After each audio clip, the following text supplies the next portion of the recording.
Alright, Matt with Lidlox here. Today I want to do an install on a 2018 Goldwing Tour, and we're going to do the bar end install. So you just take your Phillips screwdriver, take your stock bar end weight off of here.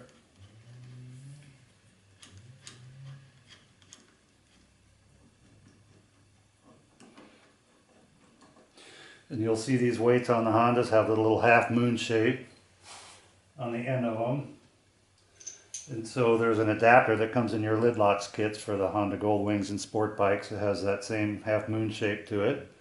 So you take your Lidlox body and 26mm by 25mm screw that comes in your kit, and your spacer with the half moon shape.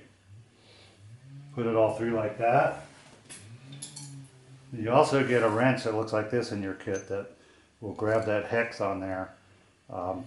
You'll need that to align the half moons up so they engage properly in there. And then to grab that to final snug your 6mm bolt, which takes a 5mm Allen key. So let's just get that started. And then you can use your wrench on the hex to rotate that and make sure that half moon engages properly. If it doesn't, it's sticking out too far. You'll see when it actually pops in there. So there we go. Now in order to snug this down, you don't want to use any Loctite on this 6mm screw in this application, because this internal plug here actually is just an expanding plug and it slides in and out. If you get that Loctited into there, you'll never get it off. So you just want to snug that down pretty good. And in this case, this still rotates, but there's a fair amount of friction. So when we're done with it, we want the slot pointing down to the ground to hang your helmet from. So then you take your lock core, get it started in the end. Now you use your key as a tool. There's a little ridge on there and a little slot in the lock core that you just can grab it with.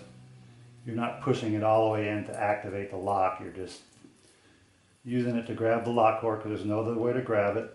Just turn it till it just snugs down. You don't want to put any torque on these keys, and you can easily break the keys. So the set screw holds it. You don't need to put any torque on it. So speaking of the set screw, I'm just going to rotate that up because I can. Just snug that set screw down slightly, not too tight. You can actually crunch the lock core if you go really tight on it, and you don't need to. And that's it. You're installed. It's as easy as that. So to use these locks, all of your kits come with these helmet extenders. So if you have a clasp type helmet, you'll need to use that. It goes through the clasp like that and then up into your lid locks. And you just depress the pin and trap it. Make sure it's trapped before you let it go, and there you go, you're locked up. Easy as that. To unlock it, you'll have to line up the ridge there with the slot. Turn your barrel key just a quarter turn and unlock it, and once again grab your helmet before you unlock it. So there you go, that's how easy it is to install and how easy it is to use. Okay, thanks for watching.